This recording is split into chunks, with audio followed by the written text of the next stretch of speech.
don't want to be here anymore. God, life sucks. I can't believe I'm addicted to meth. I'm never going to get out of that. Might as well just end it. I love these kids, but I just can't go home. I don't know why. They'll be better off without me anyways. That was me back in 2014. In my office, in my shop, I was lost. I felt my life was destroyed. I was in an extremely dark place. I just felt like giving up. I didn't want to die, but I just couldn't keep going. I didn't want to hurt my kids. I didn't want to hurt my family. I didn't want to hurt those that are around me that loved me, but my mind somehow switched. It tripped on me, and it started telling me negative things, told me I was no good, told me that I was hurting people around me. And to be honest with you, I had lost control of my life. I lost control of my mind. I thought I was crazy. I mean, all these thoughts going through my head of trying to end my life and that I was no good and people would be better without me. My mind was lying to me, but I couldn't stop it. And then I had a suicide attempt. It didn't take much, just one episode. I was at that point, but one episode put me over the top. And I went back to my shop that day and tried to end my life. I used a gun, and I don't understand 100% about what happened that day, but I'm still here. And I tell you what, that was the worst decision I ever made in my life. It hurt. I was looking for my body on the ground, thinking that I'd killed myself, and I was still alive though. And something came over me to where, what am I doing? Why am I doing this? How did I get to this point where I tried to end my life? The hole I would have left in my family and my kids' hearts. I would have destroyed a lot of people around me by my actions. Thankfully that day, the gun didn't go off, and I reached out for help. I called a lot of numbers, and finally I got through and I talked with somebody that was there. They understood suicide. They understood depression and anxiety and PTSD. I had PTSD, but I didn't know it until then. Finding the answer, the diagnosis I had, and finding that I could go forward and find therapy, and I could learn coping skills. It was awesome. I never thought that I would ever see in color again. And that's what I'm doing now. I see in color again. That world back there, it was so dark and lonely. There was shadows all over, and I felt so empty and alone. And now, since I reached out for help, it's all changed. I used to do a line of meth an hour, running from my nightmares. The nightmares of the scenes I seen as a firefighter. And now I talk to people and they've got their own PTSD that they've had from when they were a child, maybe being sexually assaulted or an event they've been in as a car accident or something like that. They've gone through and they've got PTSD. And they've done similar things to me. They reached out for help too. There's so many different therapies out there that can help. Those dark days have been taken over now by incredible color. I mean, being here alive 9 years later and loving life, I walked away from meth by going through my therapy. I learned coping skills and how to live again.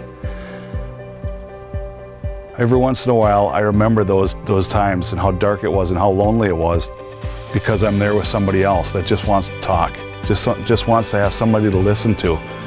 And I get to be that person now because I understand the darkness. It's almost like a strength I've gained because I went through that. As horrible as that was, that place I was in, I learned from it. And I took those lessons and I moved forward so I can help others now.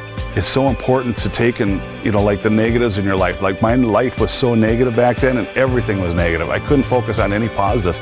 Now it's just the opposite. I take a breath when something bad happens. For example, I lost my phone last week, lost everything on it. Step back, there's not much I can do about it. It is what it is. I mean, as difficult as that is, I've learned a new skill. I take a breath, I meditate, I slow down, I accept that things are out of my control sometimes. Again, seeing the color around me now and being able to do the things I have been doing the last 9 years is something I would have never been able to do without going through what I went through. So to turn a negative into a positive it's almost like a super strength that I have now, and And I'm not alone. There's others out there that are doing similar things to what I'm doing. I get to travel around the country now. I get to go from conference to conference and help people, first responders, go into schools, help younger kids, the students understand that if they're going through something, reach out for help, talk to somebody, talk to an adult, talk to a counselor, and even professionals. A lot of professionals, CEOs, somebody that's holding a big position, a chief of a fire department or police department, they're scared to reach out. And maybe scared's not the right word, it's just the fear of the unknown, the judgment and the stigma around suicide, the stigma around mental health. Reaching out was the best thing I ever did. I think of all the events that I would have missed out on if I would have ended my life that day. I would have missed out on graduations, confirmations, birthdays, weddings. I would have missed out on having a service dog named Sarge. I would have missed out on having relationships that I never knew I could have that were full of love, and I'm able to love again. A fiance, and people from around the country that I've met, and places I've gone, and experiences I've had that I never would have had if my life would have ended that day. If you know somebody that may be struggling, maybe the signs are there, they're acting different, they've changed a little bit, they're pulling away, they're isolating, reach out to them. Go in person and talk with them. Help them find resources. Help them find therapy that may work for them.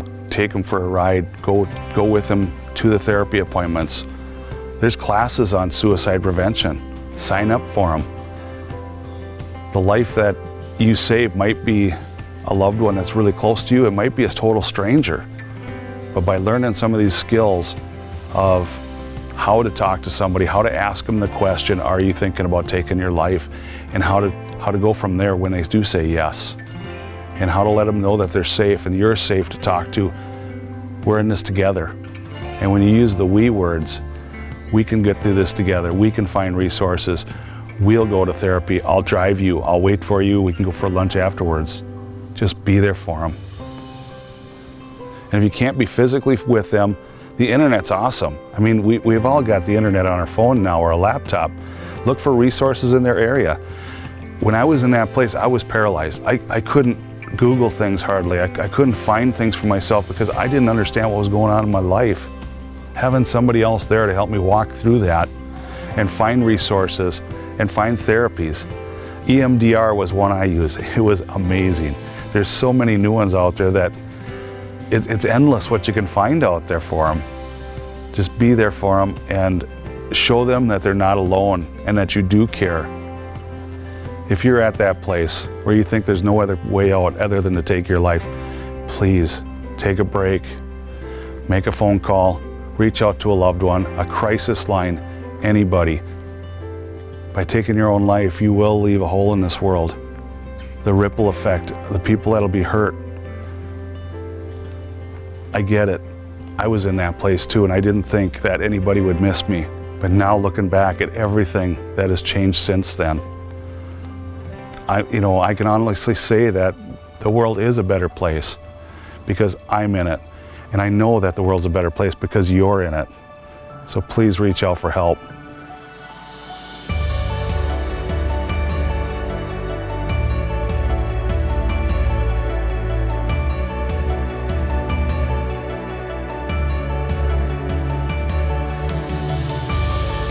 This video is brought to you in part by Stellar Human Services, mental health services for children and adults.